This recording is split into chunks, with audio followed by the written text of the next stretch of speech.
السلام عليكم. جيت اليوم بغيت نحكي لكم القصه ديالي. هاد القصه اللي فيها بزاف ديال الحوايج، بزاف ديال البنات وبزاف ديال العيالات وبزاف ديال المراوات كيتغشموا وما بغيتكمش اخوتي تطيحوا في هادشي اللي فاش تحت انا. على داكشي بغيت نعاود لكم القصه ديالي من الاول حتى الاخر. ما عليكم اخوتي غير ادعيوا لي شي دعيوه ديال الخير ولا يفك سراحي كيف ما كنقولوا. فقبل ما نبداو القصه ديالنا فما فيها باس نزيد نعرفكم على راسي شويه. سميتي مريم وفعمري دابا 30 سنه. انا تربيت مع عائلتي عاديه، واحد العائله اللي محافظه بزاف. الاب ديالي كان واحد الانسان اللي داخل سوق راسو، هادشي كامل راه بشهاده الجميع. الام ديالي واحد الانسانه اللي ربات بيت. المهم انا كنت خرجت من السيزياماني، ما كانتش كملت قرايتي لظروف عائليه. كانوا الام ديالي والاب ديالي في شي نقاشات وهادي، وحتى المصروف كان عندنا قليل شويه بحكم الاب ديالي كان عليه شي ديون اللي ضاغطه بزاف ومرحموش. فانا كنت ثقيله عليهم بالمصروف ديالي بالقرايه ديالي، خصوصا انني كنت واحد الانسانه اللي مربيه ما كنشد فلوس من عند حد وما كنطلب من عند حد، داكشي اللي عندي كنقضي به. فدارت الايام وانا جالسه غير في الدار. نتوما عارفين حياه روتينيه، كنوض الصباح ديال الشقا، نعجن طيب. الوالده كانت ضغطات عليا في داك الشغل ديال الدار وكل شيء عليا، ولا اي حاجه رجعت كنديرها انا، اي حاجه بغاوها ديرها مريم، شي صخره ديرها مريم. فانا طلع لي الدم بزاف، خصوصا انني عندي خوتي وزعما اللي يعاونوني بنات وهادي هما كانوا لا هما كيطلقوا الشعر ويديروا المكياج ويخرجوا يتساراو ويدوروا مع صحاباتهم ومع صحابهم. انا كنت غير الدار، ما كانش كيعجبني انني ديك الحياه هكاك، انني نخرج وندير مكياج ونطلق شعري. كنت انا دايره الدريره ديالي ومتقيه الله، وما كنت باغيه حتى شي حاجه. كنت باغيه انا غير شي ولد الناس اللي يسرني ونسترو ويكون عنده باش يعيشني، لانني الحياه الازمه دوزتها. فما بقيتش قاده انني نتزوج بشي واحد ما عندوش، لانني داكشي اللي عشتو مع الاب ديالي بما فيه الكفايه. فالديون الضغوط حتى قرايتي ما بقيت كنقدر، كنلقاش باش نقرا. خلاني انني نفكر هاد التفكير هكا. فبقيت هكاك تقريبا درت 19 العام. مشيت كنت غير عند واحد شي ناس هكا من العائله، بقينا كنتجمعوا. ايوا انت يا مريم شنو كديري؟ نتوما عارفين السوق ديال العائله. ايوا ما كملتيش قرايتك، واش كتسناي انت جالسه غير عند والديك؟ علاش ما تنوضيش تزوجي وتشوفي لك شي ولد الناس اللي يسترك وتستري وتكملي دينك؟ فضحكت انا تبسمت. هما كانوا ديك الساعه كيمعنيو ليه كوم كوا راه كاين شي واحد راه باغي يتزوج، ولكن انا باقل ديال الصغر كنت كنضحك نقول لهم اللي جابها الله مرحبا بها. يمكن هاد ولد الناس واجد وخد بالزواج، علاش لا يجيو ونتزوجوا وما فيها عيب. اللي هرب من الزواج هرب من الطاعه. انا هذا هو كان الفكره ديالي. قلت يعني انني المراه ديال الدار وقاده بشغلي وماشي يعني داك النوع ديال البنات ديال اليوم. كنحتاج كوافوره نمشي هادي نزوق هادي. انا واحد الانسانه اللي بلديه وباغيه في ربي وليداتي على سنه الله ورسوله، ونربي وليداتي في طاعه الله، ونربي واحد الجو اللي هو عائلي وجو اللي هو ديني. وديك الغده اللي عندي في قلبي انني ما قريتش بغيت نديرها في ولادي ونقريهم ونوصلهم المراتب اللي هما عاليه بزاف ويشدوا لي بوست ديالهم. ما باغا منهم والو، باغي غير نقري وليداتي. فدوك العائله قالوا لي مريم معنا ما نخبيو عليك، ولدنا راه باغي يتزوج وها فين خدام وها فين خدام، عنده بوست ديالو زويون وراه عمره مازال تا هو صغير ما عمره تزوج. قالت لي الا كنتي مكتبه له انا راني بغيتك، ولكن هو راه مازال ما شافكش. قالت لي ولكن هو راه دابا غير راه كون جا هنايا وراه كيقلب باغي يتزوج. الا كنتي زعما باغيه انا نعيط له يجي غير يشوفك وشوفيه، ديروا ديك الشوفه الشرعيه، ولا كنتم مكتابين لبعضياتنا نجيو للدار نخطبوك زعما من عند والديك. قلت لها صافي واخا غيعيطي له. انا زعما بنيتي وزعما باغا نتزوج، خصوصا اني ما كنهضر مع حتى شي واحد، ما كنعرف حتى شي واحد وما كنبغي حتى شي واحد. صافي هي هذيك جا السيد شافني الصراحه الله يلاه شاف فيا شوفه واحد عينيه، ماشي من داك النوع اللي كيبقى كيشوف ويشوف ويطلع فيك ويهبط ويشوف العطاي وكذا ودي. بالعكس السيد والو، زعما شاف شوفه في وجهي وصافي. وكذلك انا شفتو في وجهه صافي ولجات حمراء حمراء حمراء حمراء، شتي بحال شي معطيشيه، لانني انا ما مولفاش قلت لكم بالخروج والدخول. صافي السيد شويه هو خرج وصلت عليه امه، قالت له يوم دراما قلتي لناش الراي ديالك في لاله العروسه؟ قال لهم انا قابلها راه باينه فيها بنت الناس، انا ما كيهمني لا زين لا زواء لا حتى شي حاجه، انا باغي نتزوج وندير واحد الاسره ديالي. صافي انا كنت ديك الساعه قابله، صافي قلت لهم مرحبا بكم للدار. هي هذيك خطاوي واحد السيمانه بحال هكا، جا للدار درنا خطوبه. فالسيد بديت كنهضر معاه في التليفون، تبادلنا الارقام التليفونات، وهو يقول لي شوفي بنت الناس انا راه ما باغي منك والو زعما هادي، وانا الحاجه الوحيده اللي تقدري ما تقبليهاش هي انني انا ملتزم ما باغيش انني ندير العرس ولا شي حاجه، انا غادي ندير صدقه وصافي.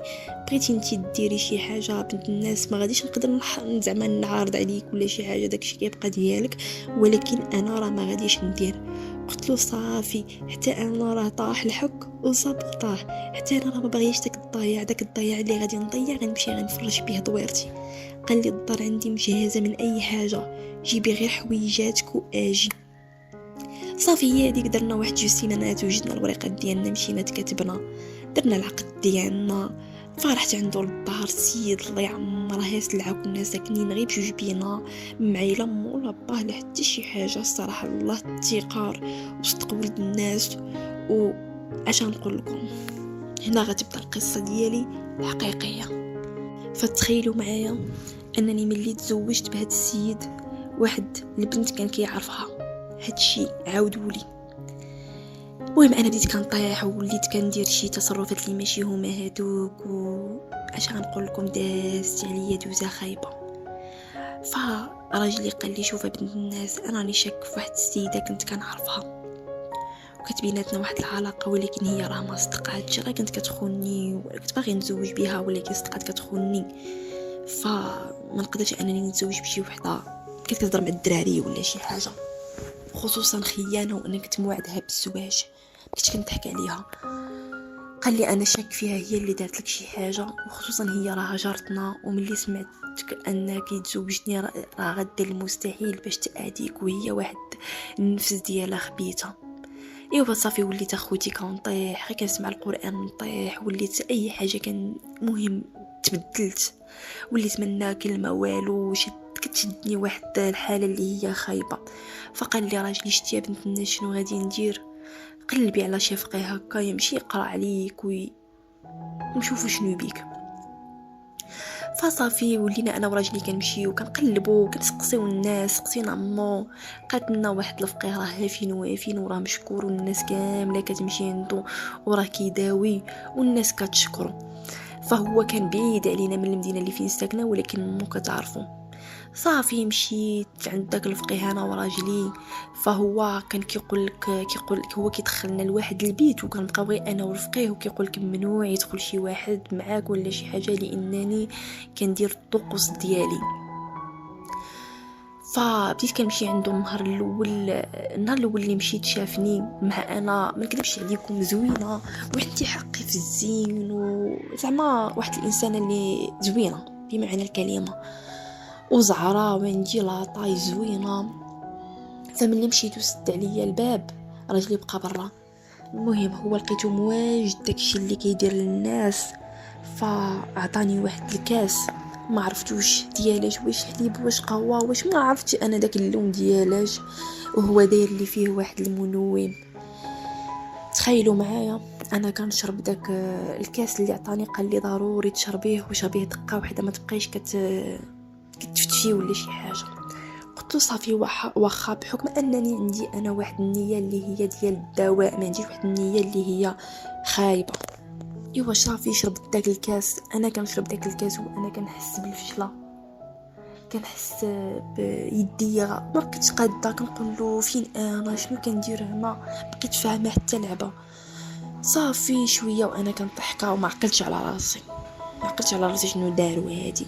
فهو استغل الفرصه ومارس عليا علاقه جنسيه.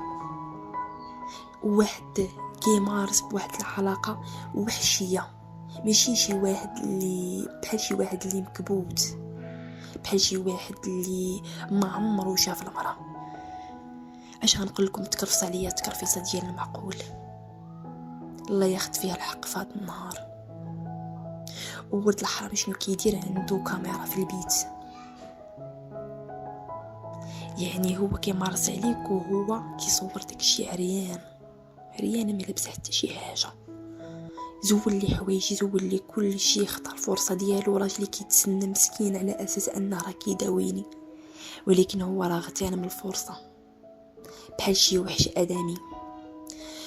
ايوا هي هذيك يا خوتي، بقيت هكاك صافي حتى فقت شويه. قلت له شنو كندير انا هنا وشنو هادي، وبقيت كنهضر معاه. قال لي سكتي راجلك غيسمعك. قلت له شنو؟ قال لي شوفي بنت الناس، الكاميرا راها فين؟ كلشي كتسجلو، انتي عريانه ومارست عليك علاقه.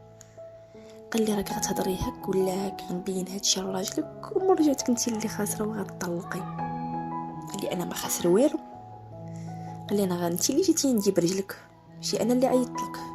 قال لي غادي نتهمك شي تهم اللي هما خايبين، فاما غادي تسكتي وتجمعي فمك وتقول راجلك راني بريت، ولا غادي ندير شرع يدي. انا خفت اخوتي وانا مازال يلاه تزوجت، ما نقدرش نطلق، ما نقدرش نرجع للدار والديا، فبقيت هكاك. قال لي المهم هذه مرتي توصلي للدار عيطي لي ضروري. قلت له صافي واخا نعيط لك. مشيت انا وراجلي. قال لي كي دازت الامور؟ قلت له زوينه. وكنعاود له قلت له الحمد لله هذا الفقير زوين ودواني، وبجهد الله ان شاء الله راني بريت. فمشيت للدار، بقيت هكاك. راجلي خرج يتقهوى مع صحابه وانا بقيت في الدار. فعيطت لذاك الفقير قلت له حرام عليك على داكشي اللي درتي لي، وربي راه ما غيسمح لكش. انا جيت عندك ندا وانا عندي راجلي وانا حور ما عليك. قال لي ما كنعرفش انا اختي هادشي. قال لي انا غادي ندير معاك واحد الحل باش تبقى العلاقه ديالنا زوينه. قال لي قلت شنو هو هذا الحل؟ قال لي غتصيفطي لي 10,000 درهم عاد نسمح لك. قال لي لا ما صيفطتي ليش هادشي، الفيديو ديالك غيوصل لراجلك ونقول له انتي كتعرفني ودايرين انا وياك علاقه وها هي فين، وانا بطبيعه الحال انا غنخرج منها عادي ما عنديش مشكل، ولكن انتي اللي غتمشي فيها. فتخيلوا معايا مشيت عند راجلي قلت له عافاك سلف لي 10,000 درهم وانا ما عنديش منين نردها له. قلت له راه ماما حقها محتاجاها وراها حشمات باش تطلبها لك. قال لي ماشي مشكل. مسكين مشى كيجري لابونك وجاب لي 10,000 درهم وصيفط لذاك الكلب. قلت له صيفط لي سميتك وكنيتك وانا غنصيفطها لك. عطاني سميتو وكنيتو وصيفطها له. قال لي دابا عاد تشاو. قلت له حرام عليك الله يخت فيك الحق، والله ان شاء الله تاكلها بالسم. قال لي لا ماشي هذه هي النهايه، خصك مره تبقاي تدوري معي. انا اخوتي هاد الفقير سيزاني، كل مره كنصيفط له 1000 درهم، مره 1500، مره 2000 درهم. انا ما بقيتش قد على هاد الشيء، فانا مستعده انني نواجه راجلي ونطلق، ما عنديش مشكل. عندي ولد وبنت مع راجلي وانا خايفه بزاف، خايفه على راجلي يسيق الخبار. واش غنقول لكم؟ واحد الراس كيقول لي نصارح راجلي، وواحد الراس كيقول لي لا راه غادي دير راسك المشاكل. خوتي عافاكم اللي عنده شي معلومه ولا قادر باش يساعدني باي حاجه يوقف معايا، والناس القانون الله يجازيكم بخير، لانني وصلت لواحد المرحله اللي ربي اللي عالم بيا، فوليت كنفكر انني نطلق من راجلي ونمشي نتهنى، لانني باش نتصنت غير على واحد الحريق واحد، لان جوج ديال الحريق ما عينين لولادي، ما عينين لراجلي، ما عينين للفقيه اللي كيهددني. راجلي تايق فيا 100%، ولكن راه غير اون فوا يسيق الخبر لهذا الشيء راه منكم وجبت اخوتي راه ما غاديش يرحمني. شكرا لكم اخوتي كاملين، الله يجازيكم بخير، عتقوني وعتقوا هاد الوليه، لانني راه ربي اللي عالم بيا. شكرا لكم اخوتي، والله يجعل لكم في ميزان حسناتكم، وبسلامه عليكم.